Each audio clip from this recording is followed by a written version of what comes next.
దేవుని నామమునకు మహిమ కలుగును గాక.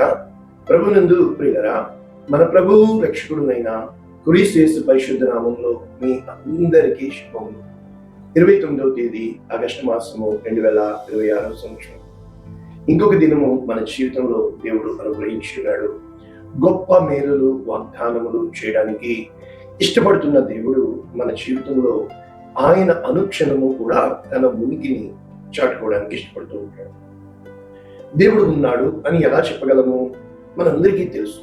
మనము తెలుసు అంటే నాలెడ్జ్, అంటే తెలియపరచబడుట, అంటే మనకి ఏదో ఒక విషయము చెప్పబడుతుంది, లేకపోతే చూపించబడుతుంది. దానిని మనము అవగాహన రిసీవ్ చేసుకోవడము. జీవితంలో 4 దశలు ఉంటాయి. మనందరికీ తెలిసిందే, ఏమీ లేదు ఇందులో. ఒకటి బాల్యము, మళ్ళా బాల్యంలో ఏముంటారు? పసితనము, తర్వాత ఏమో ఇది కాదు, ఒకటి బాల్యము, ఫైన్. రెండవది యవ్వన దశ, ఓకే. మూడవది మధ్య వయసు, నాలుగవది వృద్ధాప్యము, ఫైన్ ఫైన్ ఫైన్. అయితే ఎందుకు ఈ 4 దశలు? అంటే మెట్టు వెంబడి మెట్టు ఎక్కుతాము. అంటే పాలు, మెత్తటి అన్నము, తర్వాత బలమైన ఆహారము, తర్వాత మళ్ళా మెత్తటి ఆహారము. అంటే అర్థం ఏంటంటే మనందరికీ తెలిసిన విషయాలే ఈ 4 దశలు. కనుక ఈ 4 స్టేజెస్ లైఫ్ లో ఈచ్ అండ్ ఎవ్రీ అప్లికేషన్, అంటే ప్రతి చిన్నదానికి కూడా ఈ 4 దశలు ఉంటాయి. ఉదాహరణకి మనం ఏదైనా సంగతి విన్నామనుకోండి, విన్నాం, చాలా విషయాలు వింటాము, వదిలిపెట్టేస్తాం, ఫైన్. కొన్ని వింటాము అంటే ఎక్స్ప్రెషన్, బాధ, లేకపోతే దుఃఖము, లేకపోతే ఆనందము, సంతోషము, ఒక ఫీలింగ్ ఇస్తాము, మర్చిపోతాం.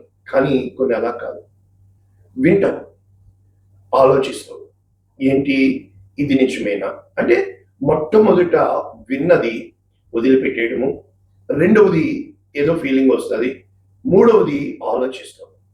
అంటే ఎప్పుడైతే నీ ఆలోచన స్టార్ట్ అయిందో దీన్ని నాలెడ్జ్ కింద మనం లెక్క కట్టచ్చు. అంటే ఇది నిజమేనా, ఇది నిజమా. సో ఇంకా 4th స్టేజ్, 4వ దశ ఏంటి?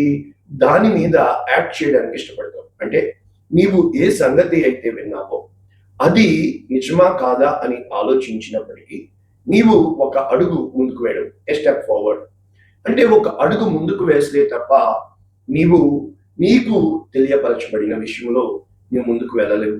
అంటే ఈ 4 దశలు విన్నది వెంటనే వదిలేస్తాము, రెండవది విన్నది ఒక కాసేపు ఫీలింగ్ ఇస్తాము, మూడవది టైం కేటాయిస్తావు, నాలుగవది ఆ టైంలో నీవు ఆ పని చేయడానికి పూనుకుంటావు. ఇది పూనుకోవడం, ఫైన్. ఈ పూనుకోవడంలో మళ్ళా అటు పక్కన 4 స్టెప్లు ఉంటాయి. ఆ 4 స్టెప్లు ఏంటంటే, ఒకటి, నీవు ఎప్పుడైతే యాక్షన్ స్టార్ట్, నీవు ప్రారంభించు. ఎగ్జాంపుల్కి నీవు ఏదైనా పనికి నువ్వు పూనుకున్నావు, ఇది ఫస్ట్ స్టేజ్ బిగినింగ్. అయితే 2వ స్టేజ్ వెంటనే 10 మంది ఏమంటారంటే, లాభం లేదబ్బాయి, ఇలా కాదబ్బాయి అంటే అప్పటి వరకు నీలో నువ్వు సతమతమయ్యి నువ్వు బయటికి వచ్చావు, కానీ ఈలోపు 10 మంది 10 మాటలు పడ్డారు.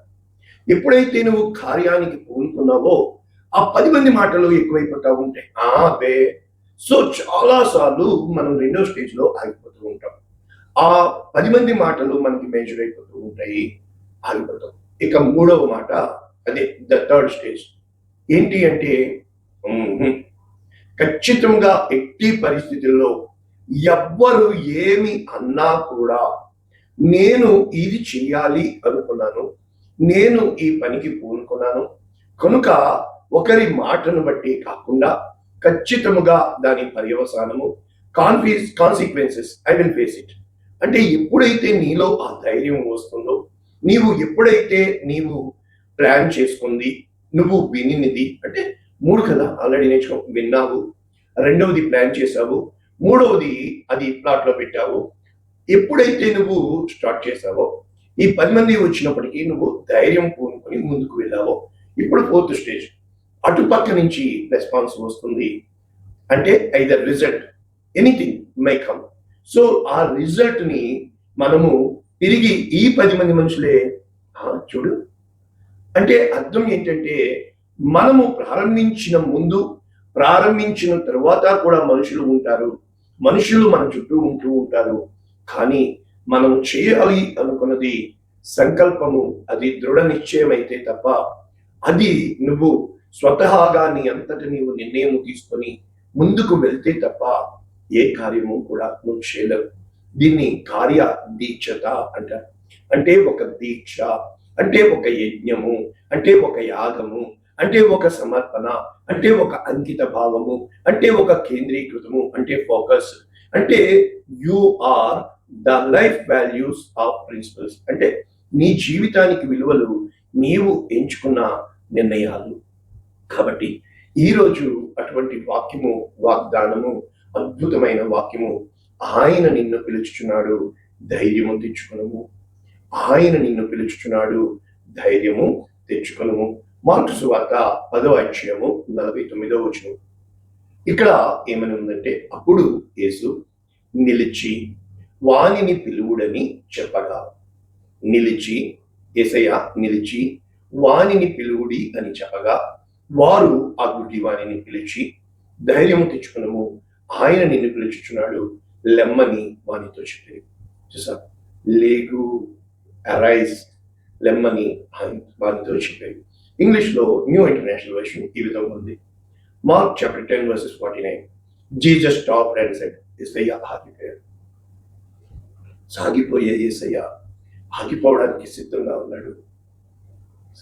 నిలిచి స్టాప్, ఆయన ఆగిపోయాడు. నువ్వెప్పుడు పిలుస్తావా అని హృదయం అనే ద్వారం యొద్ద ఆయన నిలబడి తట్టుచున్నాడు. ఎప్పుడైనను నా స్వరం విని తలుపు తీసిన ఎడల నేను వానితో, Jesus stop, that's the word. ఆయన ఆగిపోయాడు. ఈరోజు మన జీవితంలో ఎన్నో విషయాలు జరగకపోవడానికి కారణం ఆయన్ని పిలవకపోవడమే. ఆయన్ని పిలిచిన మరుక్షణము ఆయన నీ కోసము ఆగిపోతాడు. కాల్ యూ, అతన్ని పిలవండి. So they called to the blind man, ఆ గుడ్డి వారిని, తీమయి కుమారుడకు భక్తిమై, చీరప్ ఆన్ యువర్ ఫీట్, లేచి నిలబడు, ధైర్యం తెచ్చుకో, ఈస్ కాలింగ్ యూ. ఆయన పిలుస్తున్నాడు. ఆయన నిన్ను పిలిచాడు అంటే నీ జీవితం మారిపోతుంది. కానీ ఎందుకు మన జీవితం మారటం లేదు అని మనం చూసినప్పుడు, ఇక్కడ ఒక మాట మీకు చెప్పాలని ఆశపడుతున్నారు. స్టేజెస్ చూసారా, ప్రతిదీ కూడా అంటే ఆల్ ఆఫ్ సడన్ ఇన్స్టెంట్ గా రాదు. కానీ మనము ఇన్స్టెంట్ గా ఎక్స్పెక్ట్ చేస్తూ ఉంటాం. కానీ అది స్టేజెస్ గా ఉంటుంది. ఎవాల్యూషన్. ఇంతకుముందు చెప్పాను నేను, విత్తనం వేసిన వెంటనే మొక్క రాదు, మొక్క వచ్చిన వెంటనే పెద్దదైపోదు, పెద్దదైపోయిన వెంటనే పండ్లు రావు. మొట్టమొదట విత్తనంలో స్టేజెస్ ఉంటాయి, తర్వాత మొక్కలో స్టేజెస్ ఉంటాయి, అది పెద్దదయ్యాక మళ్ళా ఫ్రూట్లో స్టేజెస్ ఉంటుంది. పువ్వు పట్టాలా, పిండి రావాలా, కాయ రావాలా, అప్పుడు పండుతుంది. కానీ మనము ప్రతిదీ కూడా ఇన్స్టెంట్ గా ఎదురు చూడడం వల్ల ఏమవుతుందంటే, మనకి ఈ మధ్య నేను ఆలోచించాను, కారణము ఒక నిమిషం కూడా మనకి టైం లేదు. ఈ వాక్యాలనే అక్కడిక్కడ ఇక్కడక్కడ పెట్టి షార్ట్స్ పెడుతున్నాను, ఎక్కువ మంది చూస్తున్నారు. కారణం ఏంటంటే టైం లేదు. అంటే నీ జీవితంలో టైము ఖచ్చితంగా తీయాలి. దేనికి అంటే, నీ లక్ష్య సాధన కోసము నీవు సమయాన్ని ఎంత ఇస్తున్నావు, నీ సంతోషం కోసం, నీ సెల్ఫ్, నీ పనుల కోసం ఎంత సమయాన్ని వృధా చేస్తున్నావు. పోనీ చూడటం లేదా, చూస్తున్నావు. ఫోన్ మన చేతిలో ఉంది, పైకి అంటూనే ఉన్నాము. ఈ మధ్య కొత్త కేసు వేశారు మెటా మీద. మీరు అట్రాక్ట్ చేసి పిల్లల్ని దానిలోకి లాగుతున్నారు. అంటే అర్థం ఏంటంటే, ఒకదాన్ని మించి ఇంకొకటి, దీన్ని పట్టుకోనివ్వకుండా ఇంకొకటి, అది పట్టుకోకుండా ఇంకొకటి. అంటే మనము పరిగెట్టేసే వారంగా, మనము జంప్ చేసేసే వారంగా, మనము ఎగిరిపోయే వాళ్ళంగా, దూకేసే వారంగానే ఉన్నాము. ఈరోజున ఒక గుడ్డివాణి స్టోరీలో మనం చూసినప్పుడు డైరెక్ట్ గా పాయింట్ టు పాయింట్ వెళ్తే, వాక్యం మొత్తం ఈ విధంగానే ఉందండి. ప్రతి ఒక్క స్వస్థత కార్యం వెనుక, ప్రతి ఒక్క అద్భుత కార్యం వెనుక ఈ 4 దశలు ఉంటాయి. ఎగ్జాంపుల్ కి ఇమ్మీడియట్ గా మనం చూస్తే మత్తయి సువార్త 15వ అధ్యాయము 21 నుంచి 28 మనం చూసినప్పుడు, తూరు సీదోను ప్రాంతం నుండి ఒక కనాను స్త్రీ వస్తుంది, తన కుమార్తెకు దయ్యం పడుతుంది. ఆమె యేసుని గూర్చి వినింది వచ్చింది. అంటే ఆల్రెడీ 4 స్టెప్పులు చెప్పాను. వినడం కాదండి, విన్నప్పుడు వదిలేస్తావు, కాసేపు ఆలోచిస్తావు, కాసేపు నిర్ణయం తీసుకుంటావు, ముందుకి అడుగు వేస్తావు. ఈ రోజున అవన్నీ నీ అంతరంగంలో జరిగేవే. ఏ రోజునైతే నీ అంతరంగంలో నువ్వు నిత్యం తీసుకున్నావో, అయినా కూడా ఈ వాతావరణం నీకు కొడుతూనే ఉంటుంది. ఎక్కడికి ఆ స్త్రీ వచ్చింది, దావీదు కుమారుడా, ఇతను దావీదు కుమారుడా నన్ను కరుణించుము, ఈమె దావీదు కుమారుడా నన్ను కరుణించుము అంటది. కానీ ఆయన పట్టించుకోడు, ఆయన ఆగిపోలా. కానీ ఆయన వింటున్నాడు. నీ ప్రార్థన ప్రతిదీ ఆయన వింటున్నాడు. విననేరకి ఉన్నట్లు నా చెవులు మందం కాలేదు, రక్షించకుండానట్లు నా హస్తం కూర్చుకోలేదు. పాపములు అడ్డుగా వచ్చును అంటే ఆ అడ్డు బండల్ని వెంటనే మనుషులు వస్తారు. అరవకు గమ్మునుండు, వెంటనే అంటారు. అడ్డు బండలు వస్తాయి, ఖచ్చితంగా ఆటంకాలు వస్తాయి, అభ్యంతరాలు వస్తాయి. నువ్వు వాటిని అధిగమించాలి. వాళ్ళ మాటలకి ఆత్మాభిమానం మనకి ఎక్కువ కనుక మనము అసలు వెళ్ళడమే కష్టము. వెళ్ళాక ఎవరన్నా ఒక మాట అంటే చాలు తలదించుకొని వెనక్కి వచ్చేస్తున్నాం. ఎందుకు వెనక్కి వచ్చేస్తున్నాం నేను ఆలోచించాను. ఈ వాక్యాలు డైరెక్ట్గా మీ హృదయాన్ని తాకుతున్నాయి. కారణం భిన్నాభిప్రాయాలు వస్తున్నాయి. మీరు అనుకుంటున్న అభిప్రాయము అంటే మేము తప్పు చేసామా? కాదండి, తప్పు మనం చేయటం లేదు. మనం ఎవరూ తప్పు చేయటం లేదు. కానీ ఇవ్వబడిన అవకాశము సద్వినియోగం చేసుకోకపోతే బహుశా ఆయన దాటి వెళ్ళిపోతాడేమో. ఏమైతే అయింది, ఇంతవరకు వచ్చాను కదా, నేను వెనక్కి వెళ్ళిపోకూడదు, ఖచ్చితంగా నేను ముందుకు వెళ్ళాలా. ఎప్పుడైతే నీవు వాళ్ళ మాటలకి కాకుండా యేసయ్య మాట వినడానికి వచ్చావు కనుక, మనుషులు ఎప్పుడూ మాట్లాడుతూనే ఉంటారు. ఎక్కడికి వెళ్ళినా కూడా వాళ్ళ మాటలు వినబడుతూనే ఉంటాయి. అది నీ ఇంటిలో కావచ్చు, నీ వీధిలో కావచ్చు, నీ ఊరిలో కావచ్చు, దేశాలు దాటినా కూడా మనుషులే. అయితే ఆ మనుషులు చెప్పారు, అరవకు ఊరుకునే ఉండు. ఆమె గట్టిగా ఆలోచిందే. అయితే యేసయ్య వాళ్ళు చెప్పారు, ఊరికే ఉండమనయ్యా, తెగ ఆలోచిస్తుంది. ఆయనకు కూడా చెప్పారు. ఆయన ఈ రకంగా ఎంత పరీక్ష పెట్టాడంటే, అమ్మా మీరెవరో నాకు తెలియదు, నేను కేవలం నా వాళ్ళ కోసం వచ్చాడు. అయ్యా నీ వాళ్ళ కోసమే వచ్చాలే, నాకు ఇది.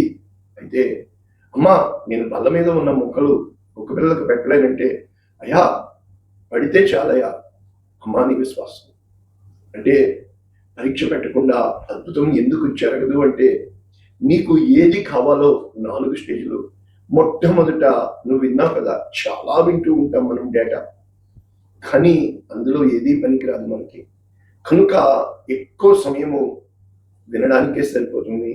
ఈ వినడము అంతట్లో ఒకటే ఉందిగా, ఏది మంచి ఏది చెడు. కనుక అది మనకు తెలియక తప్పటడుగు వేస్తున్నాం. ఆ విన్నది అప్లికేషన్లో తేవడానికి ఏమవుతుందంటే, మొట్టమొదట మనమే గుర్తుపెట్టుకోండి, మనమే మన జీవితాలే స్వయం నిర్ణయాలు చేసేది. వెళ్ళాలా వద్దా, నిన్నెవరు బలవంతంగా లాక్కరాలా. నువ్వు చెయ్యాలి అంటే ఏమైనా చేయగలవు, వద్దు అనుకుంటే ఏమీ చేయలేవు. అయితే నువ్వు చేయాలనుకున్నా చేయనివ్వకుండా ఈ వాతావరణం అడ్డుపడుతుంది, మనుషులు అడ్డుపడుతుంది. అంటే నువ్వు చేయాలి అనుకుని కృత నిశ్చయం తీసుకున్నా కూడా నీవు స్టేజెస్ దాటుతూ రావాలి. ఈ రోజున వాక్యం వింటున్న నీవు ఏ స్టేజ్లో ఆగిపోయావు నాకు తెలీదు. ఈ తల్లికి అమ్మా నీ విశ్వాసం ఉంటుంది. అర్థం ఏంటంటే, నిన్ను దేవుడు ప్రతి విషయంలో కూడా పరీక్ష పెడుతున్నాడు అని నేను అన్నాను. కానీ అది ఖచ్చితంగా నీ క్యారెక్టర్ని ప్రూవ్ చేస్తుంది అన్నది సత్యం. అంటే నీవు ఆ వ్యక్తిత్వములో శక్తి కలిగి ఉన్నావు. ఇది నాకు కావాలి, ఇది నాకు ఇవ్వాలి, ఇది నేను ఆయన నుంచి పొందుకోగలను, ఆయన నాకు చేయగలడు అన్న నమ్మకం కోసం. ఇక మూడవది మనకు తెలుసు, బైబిల్ అంతా ఇవే. అంతెందుకు, ఈయన త్రోవ ప్రక్కన ఉన్నాడు, దావీదు కుమారుడు వెళ్తున్నాడని. మరి ఆ మందిరము బయట ఉన్న అడుక్కుంటున్నవాడు పుట్టుకతో నుంచి మరి ఆ కుంటివాడు పేతురు యోహానులు వెళ్తున్నారు. భిక్షమడిగాడు. ఇతను భిక్షమడగల, అతను భిక్షమడిగాడు. వెండి బంగారం నా యొక్క లేదు, నాకు కలిగి వేస్తున్నాం. అతను అడగల. అతను మరి ఇక్కడేం స్టేజెస్ ఏదైనా కావచ్చు. నీ జీవితంలో అద్భుతం దేవుడు చెయ్యాలి అని ఆయన అంగీకరించినప్పుడు, అంతెందుకు బెతెస్దా కోనేరు దగ్గర 38 ఏండ్లు అంటే 38 years ఇన్వాలిడ్. అంటే అతని వల్ల ఎవరికి ప్రయోజనం లేదు. అతను విసిరివేయబడ్డాడు. మూలన ఆశ కలిగి ఉన్నాడు. ఒక డైలాగ్ విన్నాను, నాకు చాలా నచ్చింది. ఏంటంటే, మహావృక్షం కింద ఉన్న ఆ గడ్డి లేకపోతే ఆ మొక్కలు త్వరగా వాడిపోతాయి, ఎండిపోతాయి అంట. ఎందుకంటే అవి నీడలో ఉన్నాయి కనుక దానికి ఆయుష్కాలం. నీవు నేను నీడను ఉన్నంత కాలము, ఒకరి చాటును ఉన్నంత కాలము అవేం చేయలేవు. ఎప్పుడైతే ఆ నీడలోంచి బయటకు వచ్చి when you face to face, నీవు ముఖాముఖిగా ఎదుర్కొన్నప్పుడు, నీవు ఎప్పుడైతే పరిస్థితులను నీవు వెళ్ళినప్పుడు చేయగలుగుతావు. అందుకని నీలో ఉన్న నిన్ను బయటికి తీయాలి అంటే ఈ 4 స్టేజెస్ గుండా దేవుడు నిన్ను నడిపిస్తాడు, ఆయన బయట తీస్తాడు. ఇది సత్యం, ఇది ఖచ్చితం. అంటే ఇక మనం వెళ్తే 12 ఏండ్ల రక్తస్రావం, సేమ్ స్టోరీ. ఆమె యేసుని వచ్చి విన్నది. అప్పటికే ఆమెకి ఉన్నదంతా పోయింది. ఇక ఎట్టి పరిస్థితుల్లో 12 సంవత్సరాలు ఆమె జీవితం నుంచి వెళ్ళిపోయినాయి. ఇప్పుడు నీ జీవితంలో ఎన్ని సంవత్సరాలు వెళ్ళిపోయినా నాకు తెలియదు. ఆయన ఆగిపోయాడు మనం పిలుస్తామని. ఒకరోజు వచ్చింది, ఆమె వినింది, ఇలా ప్లాన్ చేసింది. ఆయన వెనుక నుండి వెళ్ళి ఆయన వస్త్రపు చెంగు ముడితే చాలు నాకు స్వస్థత కలుగుతుంది. ఎంత అద్భుతం, ఎంత అద్భుతం. ఆయన వస్త్రపు చెంగు అంటే ఒకటి, ఆయన్ని పిలవాలనుకోలేదు. నెంబర్ 2, తనని గుర్తించాలి అనుకోలేదు. నెంబర్ 3, ఏ విషయంలో కూడా ప్రజల అభిప్రాయము తనకు అవసరం లేదు, ఎందుకంటే అవన్నీ అయిపోయినాయి ఆల్రెడీ. 4, so simple. ఇది నేను చేద్దాం, అయితే అయింది, లేకపోతే లేదు. అంటే తన చివరి ప్రయత్నము, ఐదర్ డెత్ ఆర్ లైఫ్, మరణమా జీవమా, చావలేవో తెచ్చుకున్నాం, పోయిందేమో. ఎందుకంటే మన జీవితాల్లో మన నిర్ణయం ఎప్పుడు నిలబడుతుందో తెలుసా? అన్నీ పోగొట్టుకున్నాక, అన్నీ కలిపాక. అప్పటి వరకు ఆ 10 మంది ముందే ఎవరు మనతో ఉండరని, మన లోపల ఉన్న వేదన మనకే తెలుసని, వాళ్ళు అలాగే పైకి బతికేస్తున్నారని, పైన కనబడేవన్నీ పాలు కాదు, లోపల ఉండేవన్నీ నీళ్లు కాదు. ఏ రోజునైతే ఒకరోజు ఇలాగా అనుకున్నాను, అందరూ అంతేగా, కానీ ఆ అందరిలోనే నేను ఉన్నానని, దేవుడు వీరందరినీ ప్రేమిస్తున్నాడని మన వైపే ఆలోచిస్తున్న మనము ఎదుటి వాని వైపు ఒక్కసారి ఆలోచిస్తే, ఈ రోజున ఎప్పుడైతే 12 ఏండ్ల రక్తస్రావ రోగం కలిగిన స్త్రీ వెళ్ళింది, తోసేసుకుంటున్నారు, ఆమె వస్త్రపు చెంగు తాకింది, యేసయ్య ఆగిపోయాడు. Jesus stop. ఎవరో నన్ను ముట్టుకున్నారు, అక్కడ పిలిచారు, ఇక్కడ ముట్టుకున్నారు. ఈ రోజున నువ్వు యేసయ్యని ఆపగలవు. ఎంతో మందిని ఆపేస్తున్నావు, అది నీ మాటల ద్వారా, అది నీ చేతుల్లో. కానీ నువ్వు ఆపాల్సింది దేవుణ్ణి. ఒకటి చెప్పనా, యెహోషువ ఆపేశాడు సూర్య చంద్ర నక్షత్రాలను. ఒకటి చెప్పనా, 15 సంవత్సరాలు ఆపేశాడు హిజ్కియా దేవుని తీర్పు జరగకుండా మరణాన్ని. ఒకటి చెప్పనా, 4 రోజులు యేసయ్యని ఆపేశాడు అద్భుతం చేయకుండా. దుష్టుడు మరణంలో బంధించబడిన స్థితిలో సమాధిలో లాజపెట్టబడ్డాడు, ఆయన యేసయ్య ఆగిపోయాడు. అంతెందుకు, 21 రోజులు దానియేలు ప్రార్థన చేయడం ప్రారంభించాడు. అక్కడ యుద్ధం జరుగుతూనే గాబ్రియేల్ని రానివలా, మిఖాయేలు దూత వచ్చాడు, భయంకరమైన యుద్ధం జరిగింది లూసిఫర్ తోటి. 21 రోజుల తర్వాతనే డెలివర్డ్ ఆ వాక్యము, ఆ సందేశం నీవు గ్రహించే జ్ఞానం నీకు ఇచ్చుటకు వినొచ్చు. అంతెందుకు, శక్తి కలిగిన అగ్ని యొక్క శక్తిని ఆపేశారు. షడ్రక్ మేషక్ అబేద్నెగోలు దేవుణ్ణి ఆపేశారు లోపల. 4వ వాడు ఆ వ్యక్తి వారితో పాటు ఆ యొక్క దానిలో అగ్నిగుండంలో నడుస్తున్నాడు. అంతెందుకు, దానియేలు సింహాలలోని మూసేశాడు, వాటిని ఆపేశాడు.